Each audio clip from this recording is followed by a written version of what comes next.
மக்களே, இன்னைக்கு வீடியோவில் என்ன பார்க்க போகிறோம்னா முட்டைக்கோஸ் சாதம் தான் பார்க்க போகிறோம். அது எப்படி செய்யறதுன்னு பார்த்துக்கலாம் வாங்க. ஒரு குழிக்கரண்டி எண்ணெய் ஊற்றிக்கிறேன். ஒரு ஸ்பூன் கடுகு சேர்த்துக்கலாம். 1/4 ஸ்பூன் ஜீரகம் சேர்த்துக்கலாம். ஒரு பெரிய சைஸ் வெங்காயம் கட் பண்ணி வச்சுக்கிறேன், அதையும் இதில் சேர்த்துக்கலாம். இப்போ இதை நல்லா வதக்கிக்கலாம்.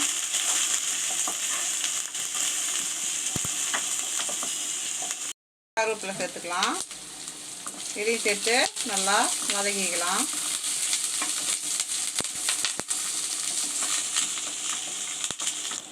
ஒரு ஸ்பூன் இஞ்சி பூண்டு பேஸ்ட்டு சேர்த்துக்கலாம். இதையும் சேர்த்து நல்லா வதக்கிக்கலாம்.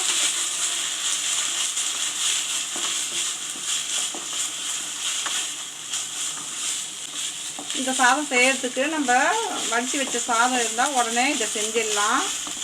ஒரு 5 நிமிஷத்துலேயே இது செஞ்சிடலாம். இப்போ ஒரு கேரட்டு நல்லா துருவி வச்சுக்கிறேன், அதையும் இதில் சேர்த்துக்கலாம். 100 கிராம் கோஸு கட் பண்ணி வச்சுக்கிறேன் மெலிசா, அதையும் இதில் சேர்த்துக்கலாம். இப்போ இதையும் சேர்த்து நல்லா வதக்கிக்கலாம்.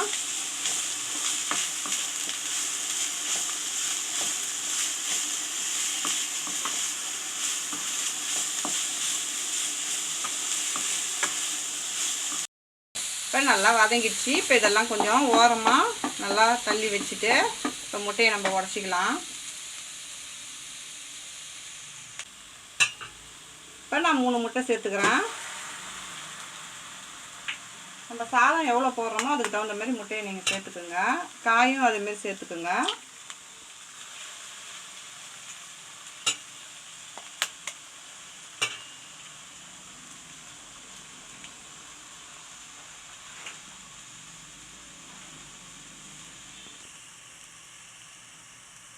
இப்போ 1/4 டீஸ்பூன் மஞ்சள்தூள் சேர்த்துக்கலாம்.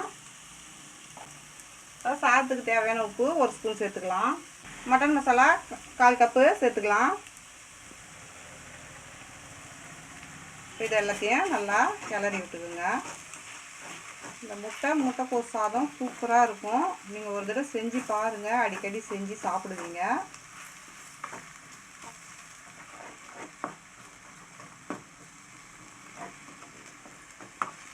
எல்லாத்தையும் சேர்த்து கிளறிக்கிங்க நல்லா.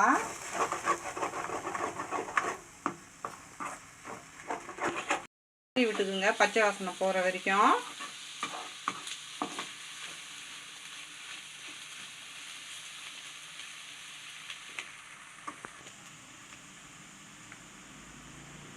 கால் ஸ்பூன் பெப்பர் சேர்த்துக்கலாம், பெப்பர் பொடி.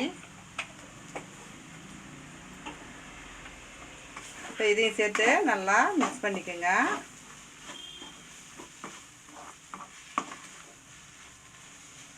இப்போ நம்ம வடித்து வச்ச சாதத்தை இதில் சேர்த்துக்கலாம். நான் சின்ன கிளாஸில் 1 கிளாஸ் அரிசி போட்டேன் நான். இப்போ இதை நல்லா நம்ம கிளறி விட்டுக்கலாம்.